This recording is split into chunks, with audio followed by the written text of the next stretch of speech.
वैद्य साहब आप आगे लिखते हैं कि मन बैठे तो तन पर असर दिखाई देता, अंतःस्रावी ग्रंथि तंत्र विस्मर्शा देता, शरीर विज्ञान विस्मर्शा देता, जिस अंतःस्रावी मन बैठे तो तन पर असर दिखाई देता, अंतःस्रावी ग्रंथि तंत्र विस्मर्शा देता।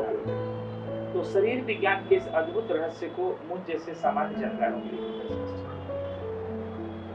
ये जो शरीर है ना, वो मन के कहे चलता है एकदम।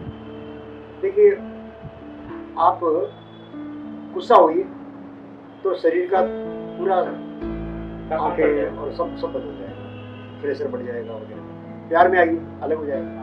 तो मन के चला ही चलता है शरीर। मन अगर बैठे मतलब उदास हो तो अंतःस्रावी ग्रंथि विष छोड़ने लगे। तो इसलिए कहते हैं कि हमेशा प्रसन्न रहो। इसलिए कहते हैं अकारण भी प्रसन्न रहो। जैसे बच्चा रहता है, बच्चा मुस्कुराता रहता है, बच्चा मुस्कुराता प्रसन्न रहता है। तो यही बात सारे हमारे ज्ञान का निचोड़ यही है कि यार होगा वही जो तय है, खुश रहो ना यार। इतनी सी बात है। अगला प्रश्न है कि फटे पुराने वस्त्र बदलना उत्सव बनता, यह साधक भी उत्सव की तैयारी करता है। हम अपेक्षा करते हैं कि आपका उत्तर शोधपरक होगा। वैद्य साहब, आपके उत्सव की यह तैयारी रोग से ग्रसित जीर्ण शीर्ण शरीर की मजबूरी थी या सहज स्वीकृति, सहज आनंद था? मजबूरी जैसा भाव मेरे था ही नहीं। मजबूरी जैसा भाव होने से मैं इतना बढ़िया स्टूडेंट नहीं होता। मजबूरी जैसा भाव होने से गणित कुछ दूसरी होती है। उस समय मैं अपने पिताजी से अस्वीकृतियों में रहा। तो ये तो मैं स्वीकार कर चुका था कि शरीर जाएगा। तब भी मैंने अपने मन की सुनी कि भाई मैं इनके कहे अनुसार नहीं चल सकता, तो मुझे इन पर आर्थिक बोझ नहीं बन सकता। यही समीकरण भी श्रेयांश पर लागू है, जिसको श्रेयांश बर्दाश्त नहीं कर पाया। पिताजी भी बर्दाश्त नहीं कर पाए। पिताजी ने अपनी तौर पर मुझे सजा दी, तो देखें कितनी दूर चलाता है, देखें कितनी दूर चलाता है। श्रेयांश अपनी तौर पर अपने रास्ते से मुझे रास्ते पर ला ही रहा है। हर आदमी ला रहा है, पत्नी ला रही है, बच्चे ला रहे हैं, आप ला रहे हैं, सब ला रहे हैं। तो आप रास्ते पर आ रहे हैं, आपको ऐसा लग रहा है? अरे भैया, मैं रास्ते पर ही हूँ, तभी तो बैठा हूँ आप लोगों के साथ। मैं रास्ते पर ही हूँ यार। और कितना लाओगे यार? और कितना गढ़ोगे यार? तो मैं मार पीटी के रास्ते पर ही हूँ। हाँ, मैं हूँ। तो ये वापस दोहराइए प्रश्न, छूट रहा है। इसमें है कि फटे पुराने वस्त्र बदलना उत्सव बनता। उत्सव तो मैं उत्सव भाव में ही था। अच्छा, बराबर, एग्जैक्टली। मैं शरीर की बात कर रहा था, उत्सव भाव में था और जाने के लिए बिल्कुल तैयार था। लेकिन व्यग्रता नहीं थी, आत्महत्या के मूड में नहीं था, उत्साह में था। इसलिए पढ़ रहा था, जान रहा था लगातार। उस प्रक्रिया ने, प्रसन्न रहने की प्रक्रिया ने शरीर को देखो इतना लंबा अवसर दे दिया। हाँ, मैं प्रसन्न रहता था, उससे ठीक हुआ मैं। हालांकि पथ्य का दूध नहीं पीने के लिए पैसे नहीं थे मेरे पास। आयुर्वेदिक दवाई, पथ्य या दूध के पैसे नहीं थे, दूध उपलब्ध नहीं था। तब भी देखो मैं कितना स्वस्थ हूँ यार। मैं इतना स्वस्थ हूँ। 20 साल हो गए आज, 20 साल हो गए। तो ये प्रसन्नता जो है ना, ये अमृत है। तो मुझ पर ये दोषारोपण तो कोई नहीं कर सकता कि मैं व्यग्र रहा हूँ या चिंता में रहा हूँ ना। तब भी नहीं थे, अब भी नहीं। अब भी शरीर को जल्दी छोड़ने की कोई त्वरा नहीं है। कहीं से घबरा के मर जाऊं, ऐसा नहीं है। जब तक शरीर है तब तक पूरा इसका उपयोग करूंगा। इसलिए मैं जा रहा हूँ बेंगलोर। अभी जैसे चल नहीं पाता हूँ, आपको उठाना पड़ता है, वापस ठीक होऊंगा। ट्रीटमेंट कराने जा रहा हूँ। अगले शुक्रवार की टिकट है मेरी। आपको सूचना दे रहा हूँ आप दोनों को कि आप चाहो तो उस हिसाब से बना लो। आप फायदा होगा। 2 सप्ताह रहूंगा, आने जाने की टिकट बना ली। क्यों? क्योंकि शरीर का ध्यान रखना साधन है ना मेरा। अरे कपड़ों को इतना फर्स्ट क्लास बना के रखता हूँ यार, शरीर को इतना, तो फिर शरीर को स्वस्थ भी बनाऊंगा जिम्मेदारी के भाव से। उस जिम्मेदारी के भाव से ही मैं आप लोगों को इंतजार नहीं कराता। जिम्मेदारी के भाव से ही मैं लगातार वो किताबें पूरी करना मेरी होनी चाहिए, इसमें लगाओ।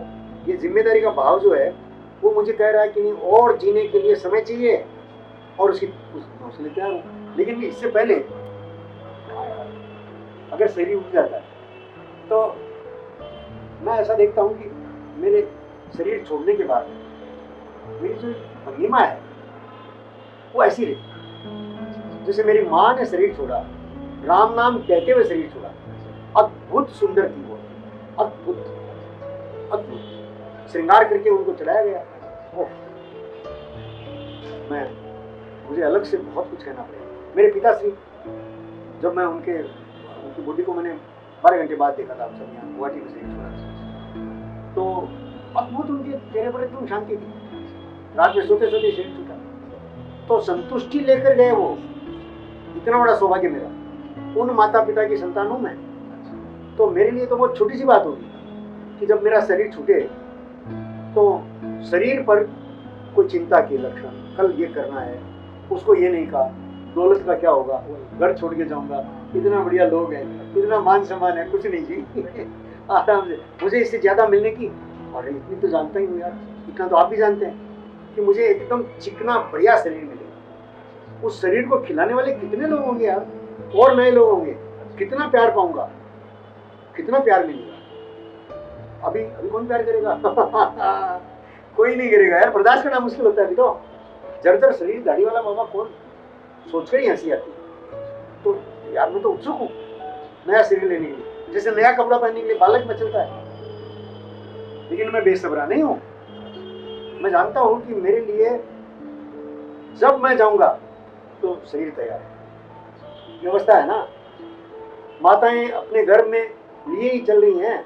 बस मैं तय कर लूंगा कि ये माँ, ये पिता, ये परिवार, ये परिवेश, ये लोग, क्योंकि इनका ऋण चुकाना है मुझे। इसलिए अपनी पत्नी को बोलता हूँ कि इस उम्र में, इस देह में जितना आपसे कर्ज लिया है, मैं तो खुश हूँ। आपको जितना दुख दिया मैं तो खुश हूँ, ओपन कहता हूँ। तो आप आसपास बैठे लोग कहते हैं दुख दिया ये मानते हैं, मैंने कहा मानता हूँ। खुश हो ये मानते हैं, खुश हूँ। क्यों खुश हूँ? खुश हो तो इसलिए खुश हूँ कि एक जन्म की तो गारंटी हो गई हो, चुकाना पड़ेगा ना, चुकाने के लिए आना पड़ेगा, आपको भी साथ रहना पड़ेगा, किसी भी रूप में हो। माँ बनकर आओ, बहन बनकर आओ, बेटी बनकर आओ, बेटा बनकर आओ, पति बनकर आओ। वो तो हम हमारे बीच में आपस में समझ जो बनेगी वो बदला लेना है, बदला नहीं चुकाना है, बदला नहीं लेना है यार। बदला लेने का कोई गणित है नहीं सृष्टि में, बदला लेने का गणित नहीं है दोस्त। जो अपकर्म किए हैं उनको तो ठीक करना पड़ेगा ना। जो मैंने गलतियां की है उसको ठीक करने का मौका देता है। हाँ यार, सब देते हैं, यहाँ भी देते हैं। एक गलती पर कोई सजा नहीं देते, मोदी भी नहीं देता, सफाई मांगते हैं, मौका देते हैं, जज भी देते हैं। हाँ, तो वो तो सुपर जज अवसर देता है, अवसर मुझे मिल लेगा, इतनी बात जानता हूँ। मैं सोचता हूँ आखिरी प्रश्न यही शुद्ध बिंदु से ही है। वैसे आप लिखते हैं कि धोती नहीं मिले इसमें तो शक हो सकता, नई देख पाने से मैं कैसे बच सकता। तो सनातन वैदिक सिद्धांत मानव के पूर्वकृत कर्मों का फल नए शरीर में भोग करके ही करता है। इस विषय पर आपके विचार चिंतन। आपने जो कहा वो सत्य है, उसको थोड़ा बढ़ा देते हैं। धोती नहीं मिलेगी इसमें तो संदेह हो सकता है, पैसे नहीं है ना धोती तो पैसे से मिलेगी, लेकिन पुण्य है इतने, पुण्य न भी होते तो नई देह का मिलना तय है, नियम है। मान लीजिए मैं पापी होता तो भी तो नई देह मिलेगी। हाँ, पाप को भी तो उतारना है यार, साफ करना है, महल साफ करना है। महल साफ करना ये सृष्टि का नियम है, करना ही पड़ेगा, क्योंकि ये इस सृष्टि के नियमांतर्गत है कि हर चीज, ये जो एक सूत्र है ना, ओम पूर्णमदः पूर्णमिदं पूर्णात् पूर्णमुदच्यते पूर्णस्य पूर्णमादाय पूर्णमेवावशिष्यते। इसके आगे पीछे कहा गया है असतो मा सद्गमय तमसो मा ज्योतिर्गमय मृत्योर्मा अमृतम गमय अणोर्मा पूर्णम गमय। जोड़ लो, और मैं अणु हूँ, जड़ हूँ, मुझे पूर्ण होना ही पड़ेगा। ये सूत्र नियम है, मुझे करना नहीं है, मुझे असत्य से सत्य की ओर बढ़ना नहीं है, मैं धकेला जा रहा हूं, मुझे बढ़ना ही है। हर क्षण जाने अनजाने मैं सत्य की तरफ ही बढ़ रहा हूं, हर मानव हर मानव हर मानव।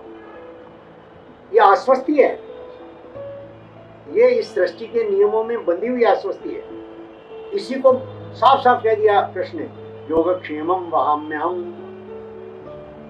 इसी बात को प्रकारांतर से कहते हैं अरे भैया भौतिक आवश्यकताओं की पूर्ति करना कितनी बात है यार, तो टुच्ची बात है यार। मेरी आध्यात्मिक आवश्यकताओं की पूर्ति भी, हाँ, मेरे चाहे अनचाहे होती है। हाँ, बच्चा नहीं चाहे, बच्चा जिद करेगी मैं नहीं खाऊंगा, माँ पकड़ के खिलाती है ना। बच्चा दूध दवा को मुंह से फेंक देता है बाहर, माँ जबरदस्ती करके पेट में डालती है ना दवा। ये है व्यवस्था, ये व्यवस्था है। तो देह का वापस मिलना ये तय है, ये तय है। बस इसमें इतना सा जोड़ लीजिए कि देह लेने का प्रयोजन क्या है, यही कीमती है। कीमती यह है कि वापस देह पाने का प्रयोजन क्या है। प्रयोजन है निरंतर असतोमा सद्गमय जागृति क्रम को या आगे चरई वैती जागृति क्रम को आगे बढ़ना, आगे बढ़ाना। अपनी तरफ से प्रयत्न हो तो संतोष तो होता ही है। जल्दी होगी कि देर होगी ये तो वैसे काल में नहीं चलता है, ये सब मामला काल के परे ही चलता है। ये काल में नहीं होता यार, ये काल में होता है। मेरे साथ जितनी जागृति मूलक घटनाएं है ना, अगर मैं उसकी लिस्ट बनाऊं, सूची बनाऊं, कभी बनाऊंगा, तो वो कालबद्ध नहीं है, काल सापेक्ष नहीं है, कालबाह्य है, कालबाह्य है। और इसलिए मैं भी कई बार कहता हूँ, आप भी कहते हैं, कह देते हैं मेरे, आप काल से आगे। ये काल से आगे होना क्या हुआ? काल से ऊपर होना हुआ। काल से ऊपर होना ही काल से आगे होना हुआ। और मैं इसको स्वीकार भी कर लेता हूँ, आगे नहीं। जबकि मैं कहता हूँ कि भैया मैं अपनी साइज से बड़े जूतों में पाँव नहीं फंसाता। अब दोनों बातों को मिला कर देख लीजिए आप। अगर मैं इस बात को नहीं समझता होता तो मैं कहता नहीं, मैं काल से बंधा हुआ हूँ। नियमांतर कृष्ण भी थे, राम भी थे, बुद्ध भी थे, सभी थे। काल में देह के नियमों में तो है ही, मैं भी हूँ। इसलिए तो जल्दीबाजी रही कि यार 3 बजे तक पहुंचना चाहिए था मुझे, और 3:45 4 बजे आया हूँ मैं।